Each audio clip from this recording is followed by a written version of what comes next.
Welcome back, everybody, to another episode of Candidly with Coffee. And we're back.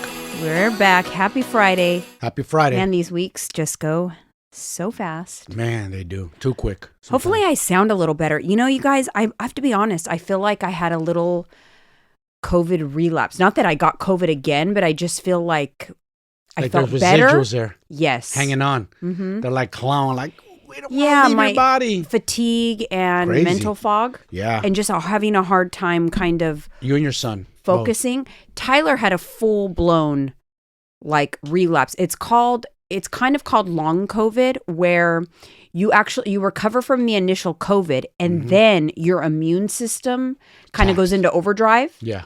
And it causes issues. And he has it's called COVID mouth. It's often referred to as COVID mouth, where you get like sores in your mouth. Ay. That's painful. And it's very painful. Sounds like it. And he hasn't been able to eat. And so he's been struggling. Him and I both.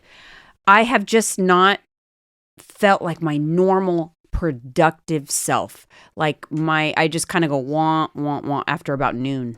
You start crashing. Yeah, I mean, I'm doing my workouts and I'm, having good workouts, but I feel it a little bit still in my workout.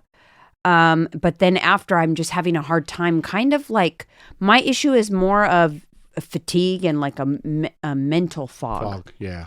That's COVID, all right. Yeah. Me, nothing. I recovered and I haven't felt nothing since. It's crazy how it affects everybody different, huh? Yeah. I haven't felt nothing. I know. And you definitely got a lighter version. It definitely spiked my blood pressure. That I did notice. It did. Yeah, my blood pressure's lower now. Yeah, your blood pressure was elevated like the first week after COVID. Crazy, and now it's kind of normalized. Yeah, it's kind of getting back to normal. But that is a comorbidity of COVID. So like it's considered, if you have hypertension. That's me. You're at more risk when you have COVID, and you did experience that because your blood pressure was more elevated. Yeah. Interesting. I know. Good thing is I work out, so it helps balance it all out. I feel like it kind of like attacks whatever weakness you have. It does. The first time it attacked my mentals. Yeah. I was going through a little bit struggle, the first one. I think it was attacking my mentals because I was worried about you. I felt guilty. I had a guilt, because I seen you in bed and the way you were beat down. I felt a lot of guilt, like I gave it to you. Obviously, it's not my fault. No, you can't. It's an invisible ghost. You can't blame anybody. It's here to Unless stay. you're in a bubble. Yeah. You can't blame somebody that you're with if they give it to you, because you've chosen to be with someone that has interacted with other people. Yes. So it's kind of like... I'm not going to stop living. Yeah, you can't... Sorry. Just not going to stop living. One thing I'm glad I did, and I have a lot of clients ask me this, so I kind of wanted to just discuss what I did in terms of what do you eat if you're on COVID and you're trying not to like lose weight, gain weight, or whatever, stay healthy. That's a good question. Unfortunately for me, I don't lose my appetite when I'm sick. I never do. No, me neither. In fact, I get hungry. And because I'm bored, you're bored, you're laying down. But one thing you have to understand is you are sedentary. So even a small, even if you eat less, you may still gain. While people just automatically assume if you're sick, you're going to lose weight. If you lose weight on the scale, or if you step on the scale after being sick and it's lower, it's just because your glycogen storage is empty. Yeah. And you're just flat. You're not like ready for working out. But calories still matter when you're sick. Obviously, your health matters the most. So the things you do choose to eat, you should make sure that you're not eating like junk food and they're nutrient dense. But I'm still mindful even when I'm sick. I mean, you can vouch for me because you kind of like got irritated with me because you were going to make me something to eat. And I said, I want what I wanted. And I said, make sure you measure it out. You're like, really? You really want it measured out? I'm like, yes, because I'm not moving. Yeah, listen, I am someone who's active. I work out every day. I burn, my extra calories from working out per day and movement is at least 500 to 700. So those are calories I'm not burning. Yeah. If I'm sick in bed. So I can't continue to eat what I normally eat, the volume, or even more so, because it's going to put on weight. And listen, it's already going to be hard enough to get back into my routine. Yes. Get back to working out. Mm-hmm. I don't want to have to worry about losing some weight. Yeah. I don't. That's the last thing I know. So it's kind of like, you move less, you eat less. Sorry. Yes. That's the way it goes. It's the same thing. Think about this. Your car, for instance. The less you drive your car, less gas you're going to use. Right. The more you drive your car, like I drive a lot, the more gas I need. Right. So it's not like, oh my God, that's like an eating disorder. No, it's not an eating disorder. It's called common sense. Yeah. I treat my body like a machine. People want to like always like label things or find an excuse or a label or a Band-Aid to excuse their behavior. It is not an eating disorder. They want to excuse their behavior. Or disordered eating to care about the functioning of your machine and not overloading it with fuel when it doesn't need it. That is not, if you're doing it correctly, responsibly. That is smart. That is called being healthy and mindful of your machine. Being mindful. A lot of people are not mindful. They're blind. They just tossing anything into their mouth. So I dropped my calories. I kind of like I didn't get a tracking app out, but I mentally like monitored my intake. And I also made choices that I felt were nutritious. So like for snacks, fruits. A lot of fruits. Yeah, a lot of fruit. I made sure I had protein. Strawberry, blueberries. I did eat like convenient stuff like protein bars because it's easy, right? And I knew I would get in some protein, so at least not like lose a lot of muscle. Yeah. So that's what I did when I was sick. I still monitor it, try to make mindful decisions, lowered my intake because I know that I'm moving less, and that's just a smart thing to do. Yeah, because mentally, you're already fighting the battle every day of weight loss, weight management, maintaining, whatever you want to call it. And to get sick and then pack on a bunch of pounds, then you got to get back into your routine. Now you got to worry about losing weight. That's just more of a mental battle, which most people can't get over that hurdle. Let's be honest. Well, they gain weight and they give up. They're defeated. Like, oh, well, I messed up. I was sick. Whatever. And then they go balls out and that's it. And they lose it all. And then they do more damage. Right. And then have a harder time getting back on the saddle. And they'll also kind of like always wait till Monday. It's always like, okay. Yes. Okay, I'm better now. So like I feel better like on a Tuesday I'm getting out of bed. So I'm just going to kind of like do whatever the hell I want for the rest of the week and then I'll get back to things on Monday. So when you start to feel better, but you kind of like, okay, now I'm going to indulge or whatever the next 5 days. I mean, you're going to just set yourself up. Don't do that. Well, you know what's crazy is what makes people think they even deserve to indulge? Like they treat themselves, they reward themselves over something they didn't even earn. I'm just being honest. Let's be honest here. Did you earn those extra calories? Did you earn all those extra meals? Why are you rewarding yourself like you've earned it? Like you put in the work. I see so many people do that, or they over reward themselves. Yes. Don't reward yourself like and think that you're going to make progress if you overly reward yourself for exercise. Because let me break it down for you. Exercise does not burn a ton of calories in the actual moment. No, not a lot, and it's all based on what the work you're putting in, and then the size of your vessel determines how much calories you burn. It's not very much. So, for example, if I do, if I go walk 3 miles, if you and I go and walk 3 miles. And then I reward myself with the Starbucks Frappuccino. Maybe I burn 200 calories in that 3 miles, maybe. And the Starbucks Frappuccino is 450 calories. I'm now in a surplus of 250. Surplus, see? Just like that. Just like that. But people reward themselves. I'm going to get this drink because I rewards. walked 2 miles. Dude, if you're moving, just doing errands all day, you're walking many miles. You know what I'm saying? And then I just feel like people use the excuse when they're sick a lot. They'll be just like, oh, I'm sick. I need these calories. For what? Yeah, for what? Where did you come up with I need? Why do you need them? Yeah. You only need what your moving. body needs to function. Yes. Which we're going to get into a little bit later. I want to talk about it, but it's called your basal metabolic rate. BMR. We're going to get into that today because I want to talk about that, but that'll be a little bit later. Moving on, I had a little bit of a stressful week. My dad freaked me out today, and it was an important day for me, which we will share soon. We're getting close to being able to share some news with you guys, but it was an important day for me, and my dad calls me crying because Cookie, his dog, Charles's sister, by the way, he thought she had cancer. He thought she had like a tumor because out of nowhere she had like this big growth, and it was big and alarming on her. And mind you, I hadn't had eyes on Cookie because I was sick, and I always feel like if I don't have eyes on my dad or Cookie or that household every day, things go crazy. Things go a little crazy. So I was a little worried. What's going on over there? Well, he panicked, and so I took her to the vet immediately. I had to cancel client calls. I had back-to-back client calls. So I'm sorry if you're my client and I had to cancel on you that day. I apologize and thank you for understanding. It was kind of like a last-minute thing. So she had to have surgery. But what it turned out to be, you guys, kind of scary, a poisonous spider bite. Yeah. And it was like spreading. The poison was spreading. They had to cut it out. If you're on YouTube, I'm going to pop up a picture of what it looks like. They have pictures of a drain in, and they had to cut it out. It's quite a big cut too. It wasn't like little. I saw that. I go, wow. Yeah, because they have to cut out all the tissue that's dead. It's like gets necrotic. And I wonder if it was a brown recluse that got her. I don't know, but I told like my brother to clean behind the couches, clean under the chairs, clean everything up. Yes. And then of course now, she's post-surgery and that's extra.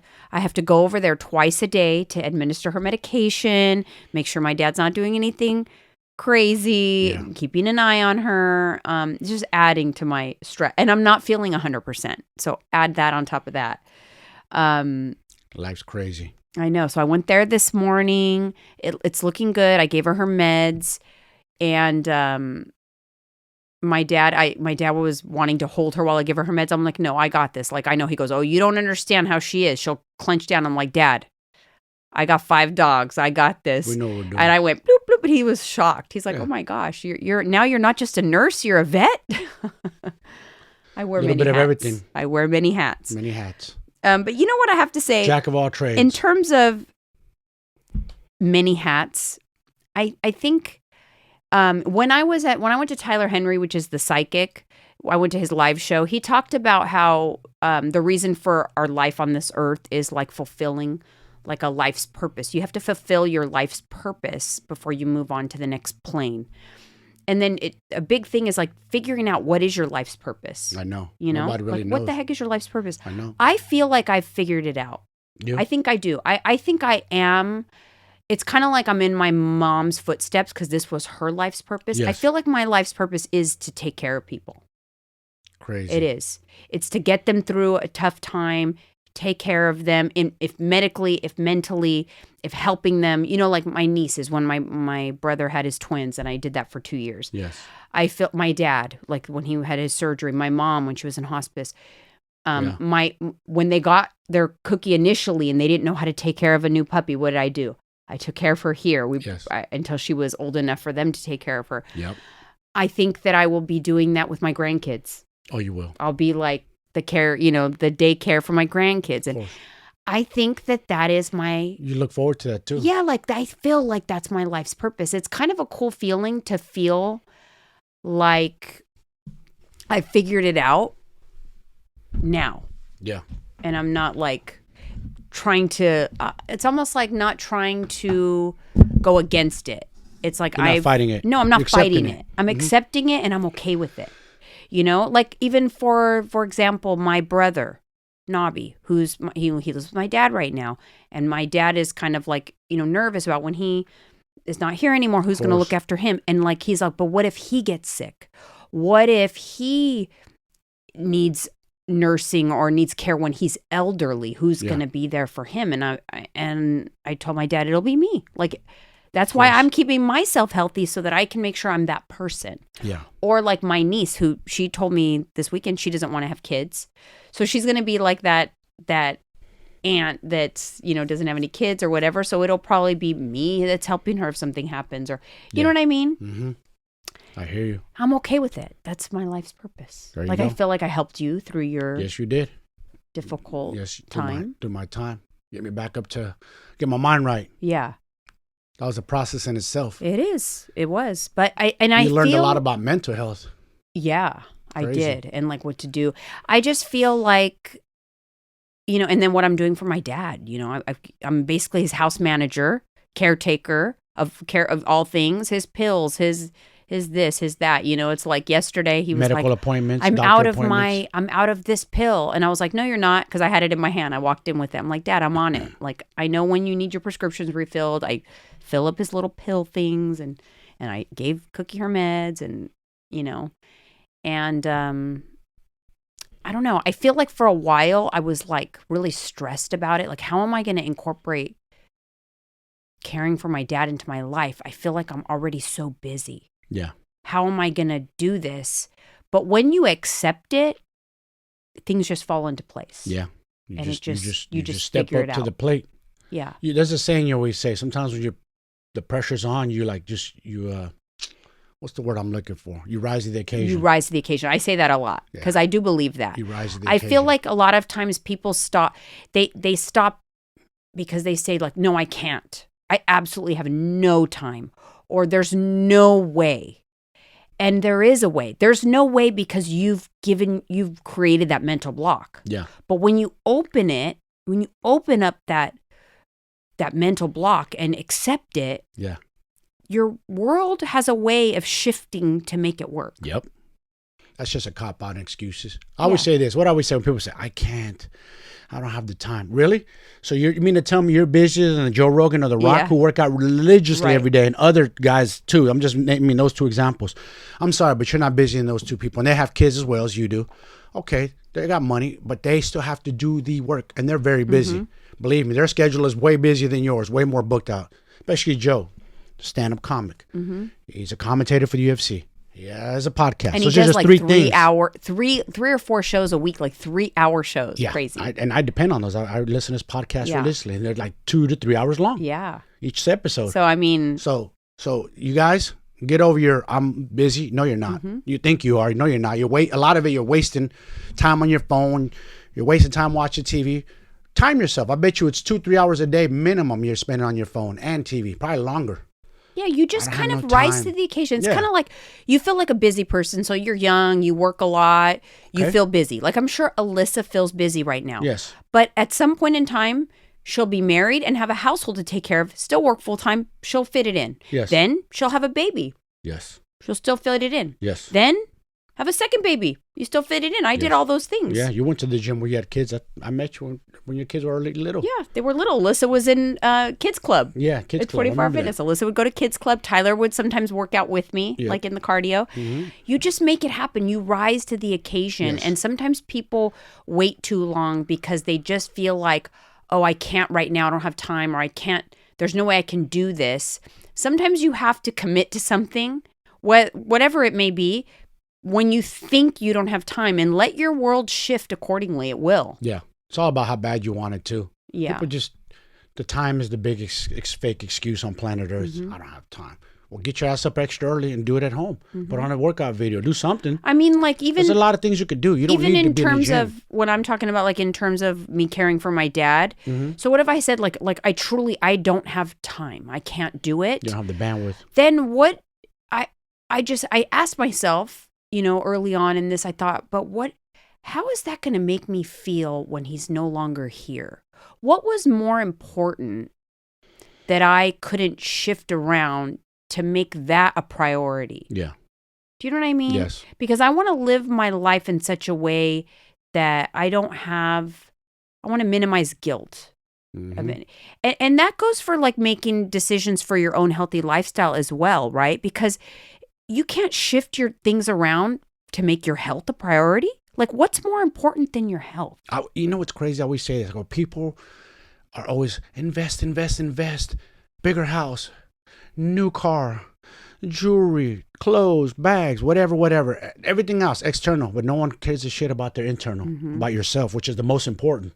Yourself, honestly. Didn't you get? You are the most important. Yourself. The best asset is yourself. And if you don't take care of yourself, who's going to take care of you? No one's going to do it for you. You got to do it yourself. Yeah, you told me something. We were driving the other day. You said that you heard someone say, "What if I give you $10 million?" But you cannot wake up the next day. But you won't wake up the next day. You won't wake up the next day. And they both refuse the money. Yeah. Well, obviously, because what are you going to do with $10 million when you? The point of that, first he said $1 million, like, yeah, I'll take the $1 million. And then he said, how about I up it to 10? But you can't wake up you won't wake up the next day. And we don't think about that, like, damn, it's precious that we wake up every day because it's not guaranteed. I think we're arrogant and overconfident thinking we're all going to wake up. Yeah. That's not true. You never know. If you're leading a healthy lifestyle, you have a strong heart, chances are, yes, you will wake up the next day. But if you're what we seen out there, we're like, ooh, there's some people who are just like scary to go to sleep. Yes. Like, ooh, you're playing with death. Death is right around the corner for you. That's what I always think of when I'm watching that show. That's My 600-Pound Life. I'm like, man, it must be scary every day to go to sleep. Yes. Yeah. You don't know if you're going to wake up. They're super lucky. Their heart's still going for some of these big people, but it's just a matter of time. It's so crazy. Yeah. On a totally different topic and so sad, but I wanted to just bring it up. We heard on the news this morning that the radio DJ JV that was missing last month and suspected suicide, unfortunately, his body was found and he was identified. That's heartbreaking, man. That was a friend of mine. used to party together back in the days. Him and Elvis, good dudes. Man, that like when you called me out, home. when you called me out to look at the news, I felt like the blood fell out of my body, like and pulled at my feet. Like I just felt like I drained. Because you went through this. Ugh. Except I lived. I know. I survived. That was, it's a terrible feeling. Like even though we knew, right? You suspected, we knew, they had said there was information that kind of led to them to believe he would not be returning, which insinuated that he, unalived himself. But yes. I'm glad that his body was found because I feel like that will provide some closure. Damn, that's sad though, to be found in the ocean near the pier. Near Pier 39 too. That's kind of like a popular place. Yeah.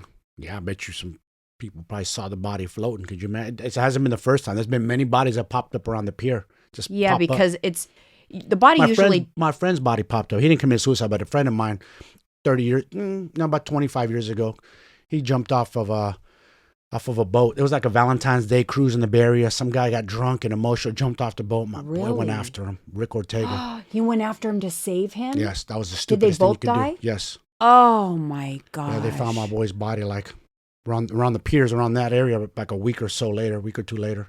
It was heartbreaking, man. That was tough. That was a good close friend of mine. Like we worked security together. Oh my gosh, he died a hero. Yes, he did. I was supposed to work that night with him. I just couldn't. I had another gig I was doing. A friend of mine was on the boat with him working the gig. So I used to do a lot of security, bouncing back then. My goodness, that's close to home. Horrible. It's two people that I personally know that ended up in the ocean. That's so sad. Anyways, my heart goes out to the family, and hopefully they have some you closure. Guys, you see anybody going through it, just reach out to your people, make sure everybody's okay, especially us men, because we don't like to reveal what we're going through. We like to hide it. It's a macho thing. We don't like to admit that we're dying inside, basically, because it's a pride thing. God, it's so heartbreaking. Yeah, reach out to your family and friends. All right, moving on. You don't have hot coffee, but I'm gonna. I don't. I got I'm gonna water. cheers you with I water. had 2 cups this morning already. Cheers. Hot coffee topic. If you guys have not had a chance, hold on, let me take a sip. To watch the TMZ Investigates show. TMZ Investigates is like a show that Harvey Levin produces that it's pretty cool topics, but this one kind of was fascinating to me. Mind blowing. It is called The Fifth Plane, and it is about the 5th plane in the 9/11 hijacking, World Trade Center thing that happened in 2001, right? Yes. 2001. September 2001. There was 4 planes. Obviously, one went into 2 went into the World Trade Center. 1 went into the Pentagon. One that was supposedly, I think, headed for the Capitol building went down. Yes. Went down in Pennsylvania. And that one is the one that had Bay Area people on it. That was bound for San Francisco. It was bound for San Francisco. Yes. There was a 5th plane that's not really talked about a lot, but there was this whole documentary on it that they are pretty sure. Evidence strongly suggests that plane was also supposed to be hijacked, that there was hijackers aboard the plane, there was a plan, but because the plane was a little delayed, it didn't take off in time. It was not airbound when the planes hit the World Trade Center, so it got grounded. And for whatever reason, they didn't really talk about it. It wasn't even included in the big 9/11 report. Yeah. But there was, it's fascinating, you guys. And I was so fascinated. Go to Hulu. You'll be able to find it on Hulu. Yeah, it's on Hulu. I was fascinated with the whole 9/11 thing. I was, at the time, Alyssa was a newborn baby. Tyler was a toddler. I worked in San Francisco, and I took public transportation to San Francisco from the Bay Area, from South San Jose. It was a long commute for me. So I was up and dropped my kids off very early in the morning, like 5 o'clock in the morning at my mom's. Mm-hmm. And I was on the BART train when the plane went into the World Trade Center. And you know how scary that was on public transportation? Wait, hold up. You got information while you're on BART that yes, happened? Because the train stopped. How? Yeah, there's no, like today's cell phones, like it's instant, fast, information. No, we did have cell phones, but it wasn't like that. It wasn't like today. No. The apps and all that news. This is how we had to get our information. They actually stopped the train, evacuated the train. We were in some random stop. We walked to a strip mall, and this is early in the morning, right? Like, I don't know, 6 a.m., something like that. Damn. Were you even on San Francisco side? Or No, I was kind of like in the Bayview. I can't think of where I was. Bayview. I don't know where I would stop. Were you in San Francisco clue. or were you in Oakland? As I'm asking. I was not. Were you already here in the city when you got pulled over? No, I was not in the city. I was on one of the stops on the BART. I have no idea. Probably Oakland, San Leandro. Where I was. All I know is I got off. Sounds like the mall. We didn't know what was going on. We thought it was like a war. Everyone kind of like was really bound together because it was very scary. They said all the air traffic, the World Trade Center was hit. We didn't know a lot. Yeah. We walked to like a Chili's restaurant. And mind you, it was very early in the morning, so it wasn't open, but there was like people inside like cleaning and they let us in. Wow. So we all went in and turned on the television and saw it. It was like out of a movie. Like it was so crazy. I was petrified. Man. I wanted to get home to my kids. I don't know how, I don't even remember how I got home, but I got home. I had to like take a cab and get back to my car that was at the original station, which is in Fremont. It was a really scary time. And at that time, we were told there was another plane that was bound for San Francisco. So we thought they were going to like hit something in San Francisco, like the financial tower or whatever. But that was actually the plane that ended up going down in Pennsylvania.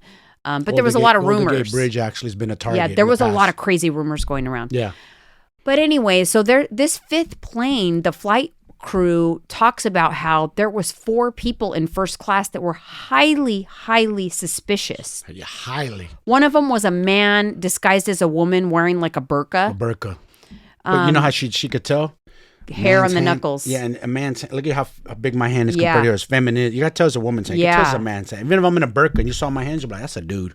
It was crazy. There was a lot of crazy things associated with that plane. They ended up evacuating the plane. And then after the plane was evacuated and locked, people on the ground saw several people running through the inside of the plane. They were inside the plane. They got in through the bottom hatch. Through the hatch, yeah. And so the speculation is that they went in to get they had box cutters or whatever. They wanted to remove the evidence that plane was. And they still found them. They ended up finding 2. Yeah, 2 box cutters. Remove them all. Yeah. So pretty crazy. Highly recommend watching it because it just kind of goes into some conspiracy theories like why didn't they talk about it? What happened to that flight crew? What kind of trauma they experienced? Because they truly believed Why weren't those people detained? But maybe they were. We don't know. We don't know. Now it makes this whole government conspiracy even more of a government conspiracy. Like, wait a minute, you guys left out a huge detail. They need to reopen this investigation, find out why you guys. Yeah, I want to know because those people obviously you can't board a plane unless you have identities. What are the identities of those people that were in first class? Yes. What happened to them? Were they interrogated? Were they questioned? Were they ever convicted? And you know what's sad? They used the damn kid. Oh yeah, there was a kid in the first one of class. them had a child, and he.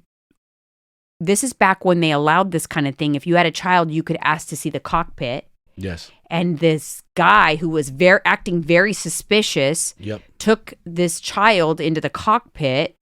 And then this is also the man that was upset that they were delayed. Yes, he wanted to leave. He didn't want to eat. There was issues. They wanted to feed him because they're like, listen, we're not going to have food. It's a long flight to LA. There was issue with craft services. And so that's why their flight was delayed. Yeah. But the man was like, listen, we don't want to eat. We just want to go. We want to take off. He was very, Who says that? How many times have we flown? Yeah. We've flown 20, 30 plus times, if not more. I've never seen one in first class. We want to go, anxious to leave. Everybody's relaxed. If anything, you're nervous at first. Weird. Yeah, that was.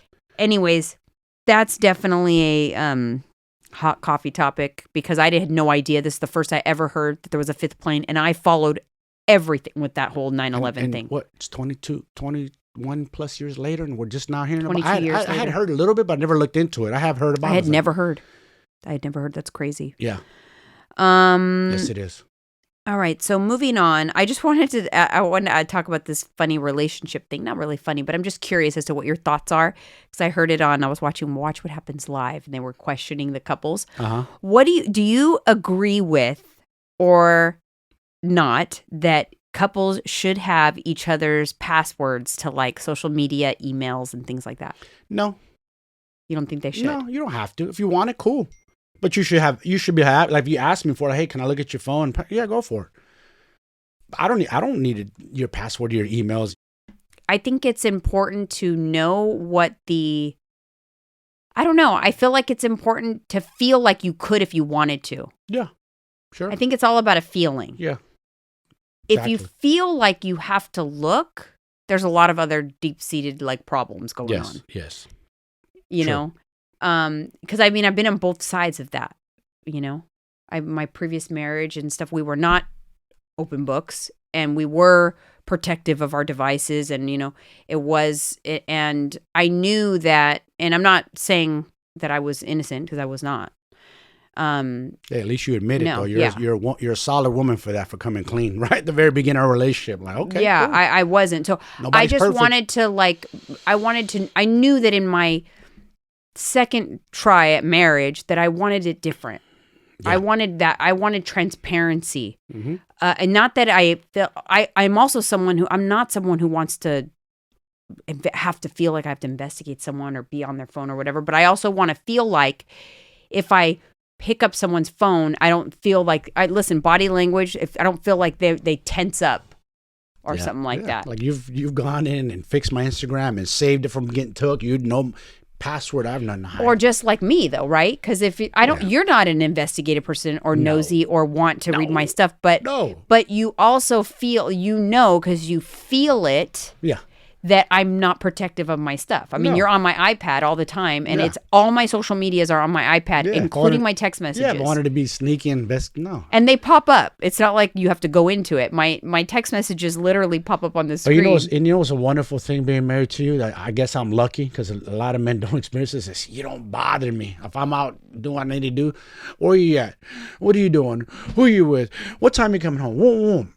You know, if you need me for something, let me know. Okay, what time you come home, babe? All right, we got this to do. Oh, cool. But you're not like, some people just are too much on the motherfucker. Like, leave me breathe, dude. Right. I'm just saying. It's kind of like ladies, don't do that. Don't press your man too hard. But if you need to, if you feel the need to, something else is there. There's a reason for it. Yeah. That's what I'm saying. Yeah. Like, that's how I know. Because I personally am not that way.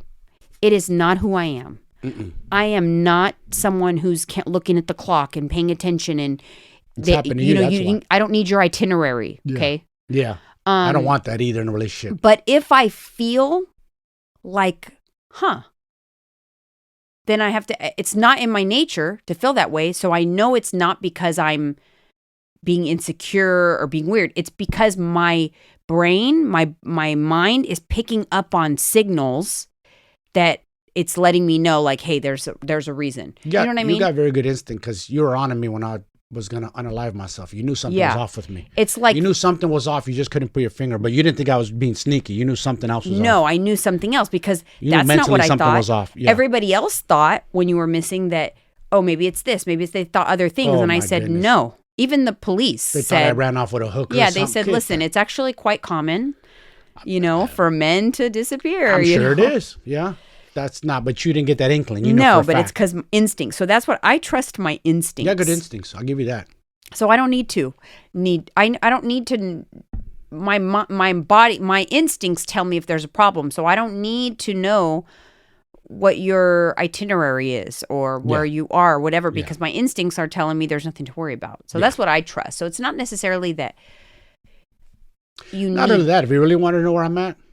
All you really got to do, if you guys really want to know where your mate is at, go on your phone, location services. Yeah, but that's the thing I'm saying is that some people don't want to share their location. They don't want to share their passwords. They want privacy or whatever. I feel like if your mate at any given time... How private can you be in a marriage, though? You know everything about me. I know. So that's what I'm saying. I personally believe if your mate at any given time, they can't pick up your phone because there's something you don't want them to see on there, that's a problem with the marriage.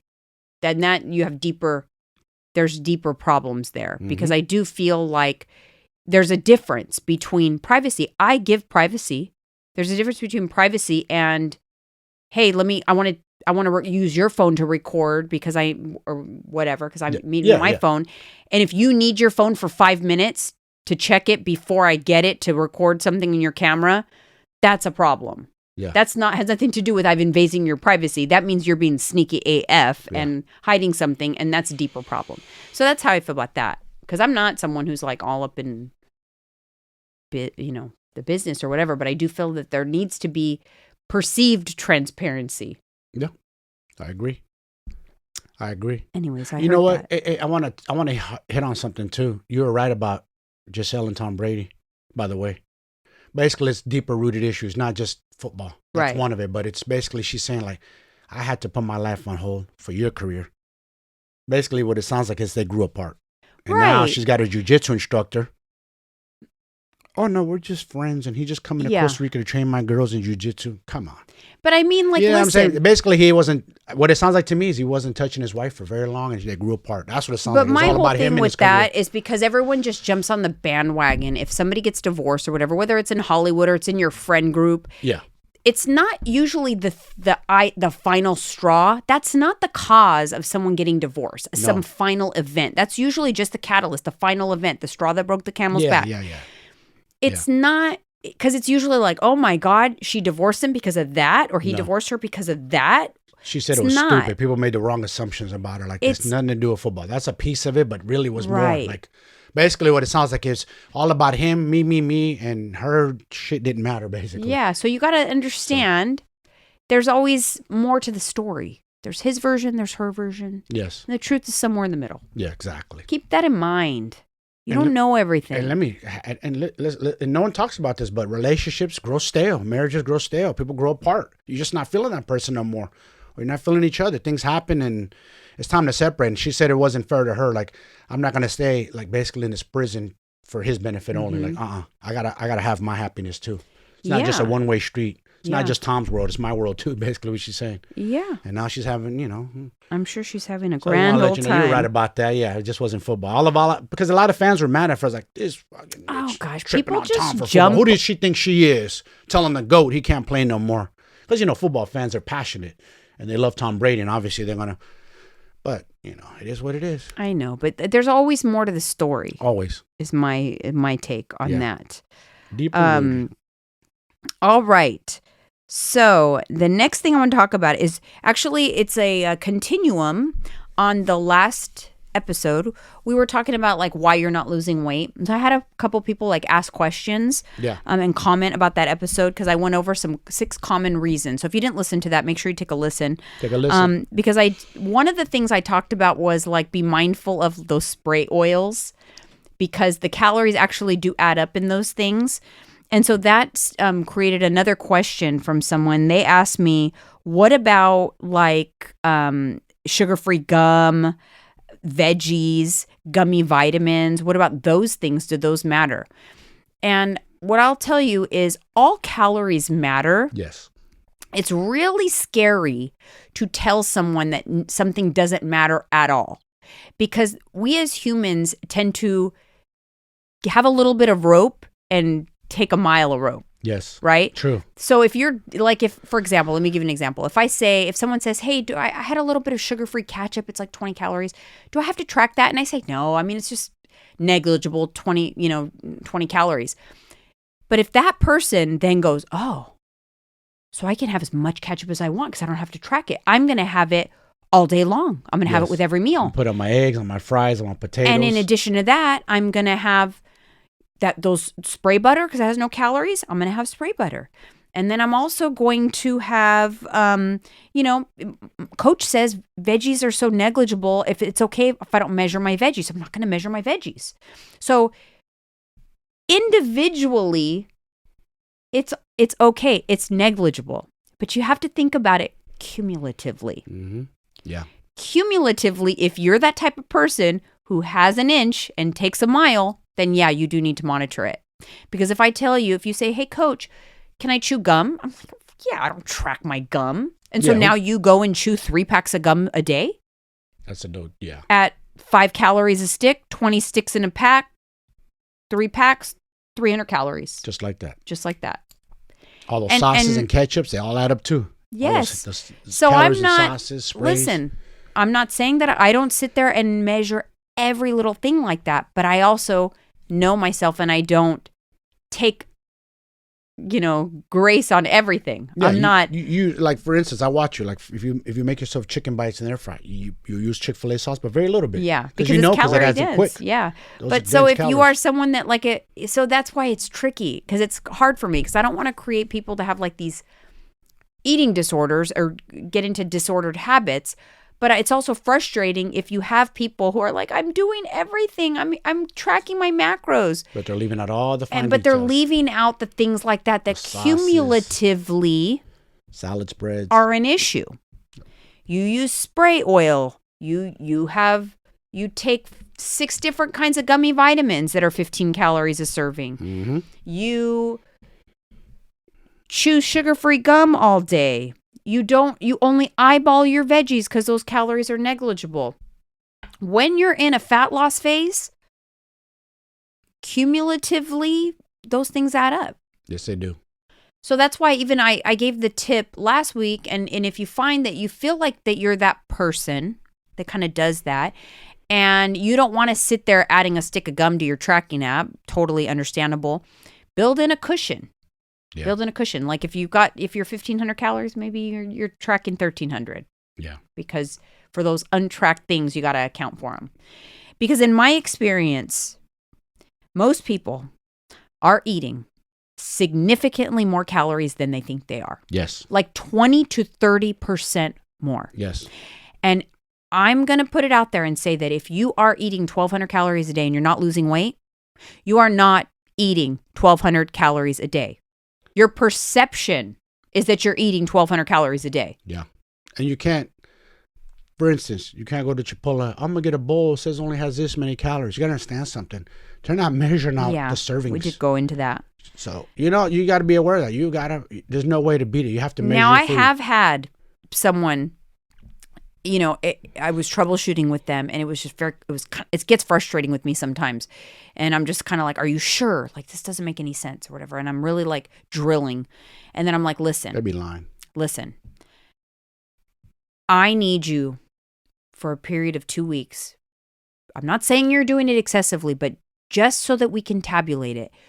No gum, no condiments, none of it, no snacking. And let's just see.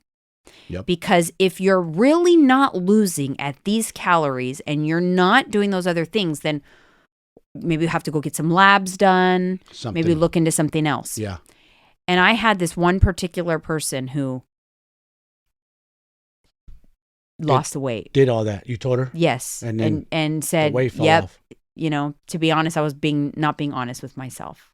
And it broke the stall. That's good.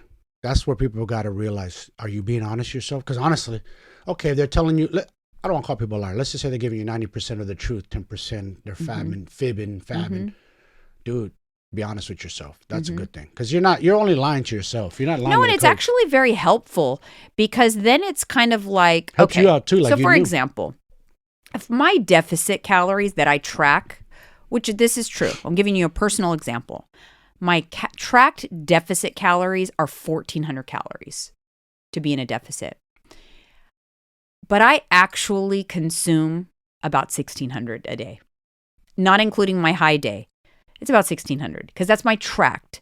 Things I don't track, my gummy vitamins. I'll be honest, I do take some gummy vitamins. Mm-hmm. My fiber wells, I don't track those. I don't track my 5-calorie pre-workout, my 15-calorie creatine. I don't track my olive oil sprays. So the reality is my intake is actually more like 1,600. Now, if you think about this, if you want to get more strict with your tracking and spend that 200 calories in a way that you would enjoy it more, that might be smart, right? So if I really stick to 1,400 tracked calories and don't have any of that extra stuff, then I really have 200 extra calories a day to use on something that I could really enjoy. And think about this, if I let it add up, 200 calories over 5 days. So you're telling me I could have a free meal, an entire free like Chick-fil-A and fries or trip to In-N-Out Burger. Yeah. Because I have 1,000 calories instead of having the negligible calories. Yeah. So it just depends on you. There's no right or wrong answer. But don't think it doesn't matter, because it does matter. It's just what is easier for you. For me, it's personally easier. I track 1,400. The other couple hundred calories is kind of like leeway calories because I know they're there. When I go to my dad's house, he's got a little tub of pork rinds on the table. I have a few pork rinds. He's got caramel drizzled pretzels in his room. I'm sitting there talking to him. I have a pretzel. Do I track that? No. But I also know that truly to be in a deficit, I can eat more like 1,650 or so calories a day and still be in a deficit at my current activity. Yes. So that's why, I set it a little lower, because I know I have that extra stuff. But I also That's know smart. I also know Give that yourself a cushion. Yeah. Smart. But I also know that, maybe I should cut out the little stuff and, use those calories more wisely on something I would enjoy. Yeah. A little more than a gummy vitamin here. Like maybe, okay, have the gummy vitamin, but track it and adjust your food accordingly. And then know that actually I can eat 1,600 calories a day, 1,650. Mm-hmm. So just just know that it matters.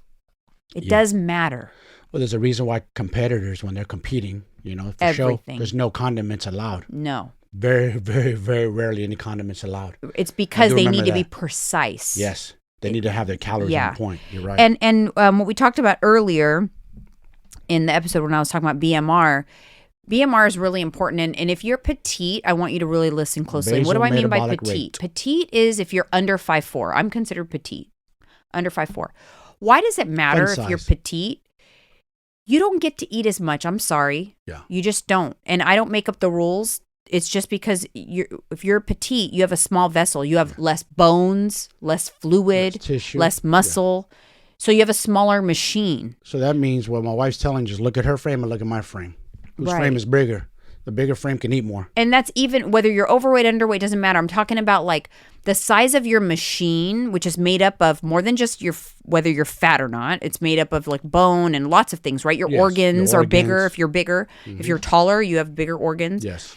The size of your machine is the biggest determining factor in how many calories you burn at rest, how many calories your machine needs to operate. That's the biggest factor. Yeah. People think the biggest factor is exercising or, neat calories or thermic effective food. No, the biggest factor is actually what our body just needs to operate for our heart to beat, keep for us our alive. blood to pump, just for to keep us alive, the organs to function. Yes. That's the biggest number that helps make up your macros and what you're allowed to eat. So when you are petite, you automatically have a lower BMR. It's lower. And as you lose fat, it's going to get even lower and lower and lower. Yeah. So, when you're 5 foot tall and you're 140 pounds and you get your macros and you're like, what? I heard that this isn't too little calories. I should be eating way more. Says who? Do they know you're 5 feet? Yeah. You got to love that about, I heard you're 5 this. feet. Where'd you get your science from? You don't need 2,000 calories. No. I'm sorry. Have you looked at your frame? Too much fuel. Yes. For someone who's this big, who's fun size. Yes. And you have a lot of people who get, like, they see on the social media or whatever, coaches will say, like, if your coach gives you this many calories, that's not enough. How do you know who's listening to this information? You don't know how big, what size they are. Yes, they don't know. You don't know how much muscle they have. You can't put everybody in the same box. We're all different. If you've got someone who's 5 feet, sedentary individual, yeah, that's got a lot of body fat, their BMR is low, because the next thing one of the things that can affect your BMR, which is what I wanted to talk about today, the only way to raise that number is by adding more muscle. Yep. You can't grow your organs or grow your bones, right? Because if you had bigger bones, bigger organs, you would have a higher BMR. You have you cannot muscles. Impact those things, but you can impact the size of your muscles. Yes. And the bigger your muscles are, the higher your BMR is. My BMR, I went and got it tested in San Francisco, remember? Yeah. At that time, I had 7 pounds less muscle on my body. Uh-huh. My BMR was 1,076. I'm a petite person, and I was very thin at the time. That's just to keep you alive, like normal, functioning. So 1,076. So you figure if I burn another if I burn another 500 calories, it's pretty active, 500 calories exercising, that'd be like pretty lot of exercise per day. Yes. And then a couple hundred calories, walking and doing chores. Yes. That would mean that my maintenance calories is like 1,700 calories. Maintenance. Which would mean that if I wanted to lose weight, my deficit calories would be, the dreaded number that no one likes to hear, 1,200. At that time, my deficit was 1,200. Actually, my deficit at this time was 1,100 calories. That's what I was on in order to lose weight. That's the calories I needed to be on to lose weight at that time. This was in 2019. And most people can't accept that. And that was low, and it was difficult. It was not fun. So what did I do? I embarked on a goal to put more muscle on my body so that I could raise that number, because it doesn't seem like a lot. Look, it's not going to raise 500 calories, but even raising it 200 to 300 calories, that makes a huge difference. Huge. Per day. Yes. It's huge. Now my BMR is like almost 1,300. It's like 1,275 or something like that. Wow. That's a big difference. It's 250 calories more. It's almost a meal for you. Right. That is huge. Over a course of a week, what is that, 1,300 calories? That's a lot. Yes. So, it's important because you have control over that. And so why I'm bringing it up today is because I feel like so many people are focused so much on losing weight. I just want to lose weight. I don't want to build muscle. I don't want to be a bodybuilder. I just want to lose weight. It's not about being a bodybuilder, though. Listen, it is very difficult to maintain weight loss if you don't make muscle building and retention also a goal. Yes. And it is the single most important, it's the only thing we can do to affect that basal metabolic rate. And if you are just focused on weight loss, chances are the weight that you lose will not only be fat, it will also be muscle. So not only are you not increasing your muscle, you're further decreasing it. So the fat loss and the muscle loss will drop your BMR. So for you cardio bunnies like my wife used to be. I used to be. You got to hit the weights, ladies. Mm-hmm. And men. I know a lot of men mostly do weights versus cardio. The opposite. Women love to do cardio because I call it the safe zone. It's easy. They're still on the elliptical. They're moving a little bit. They do it for 45 minutes. So, I deserve a huge meal after. You didn't burn that much calories. Stop it. You need to lift weights, man. Exactly. There's no way around it. You have to lift weights, and that takes work and time. Yes, it does. It took me like, a year and a half or so. I put on 7 pounds of muscle, and it's worth it. It is really worth it. But you also have to keep in mind, because a lot of people, they'll go through a weight loss phase and they don't understand why they gain the weight back. Maybe even if they're being mindful and they go back to what they used to eat to maintain, you got to understand, if you reduce the size of your machine, even if you do retain your muscle, you're smaller now. So your BMR still drops. Yes.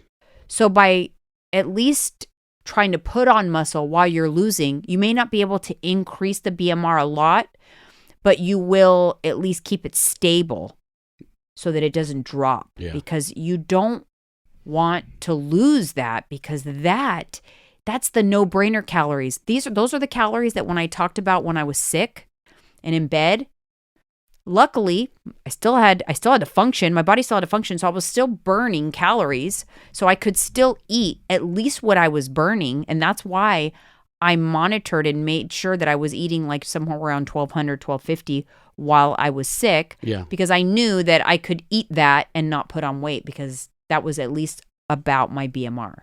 Yeah, you kept it in check. Yeah. I did too this time around. I didn't overeat when I was sick with COVID. Like the first time, I went crazy. Yeah, you kind of just DoorDashed your way to, remember? You got into DoorDash. The first time. Yeah, I did. Got lazy, DoorDash. I was overeating. And then it set you on a spiral for a while. So after we got COVID that time, you kind of put on some weight after that. Because I got in a bad habit of eating that way. You climbed back up over 200. Yes. Well, because I remember, I think we did an episode on it. We talked about you were going to go back on macros. I think you were like around 212 or something. You got back up to I don't know if I got that high. I think so. Maybe like 205. Something like that. And so what are you now? Fasted? Like 85. Huh? When I'm 85? fasted, like 185 pounds. 185 pounds. Yeah. So that's good. Yeah. That's a good weight for you. 48-year-old man. Not too shabby. I'm gonna if you're watching I'm in on the 1 YouTube, percentile bracket of people who over 45 are exercise and are not overweight. if you are watching on YouTube, Just saying. I am I don't have it on here, but I am going to put up a picture I came across of Mike from 2012. Ooh, and you were pretty big.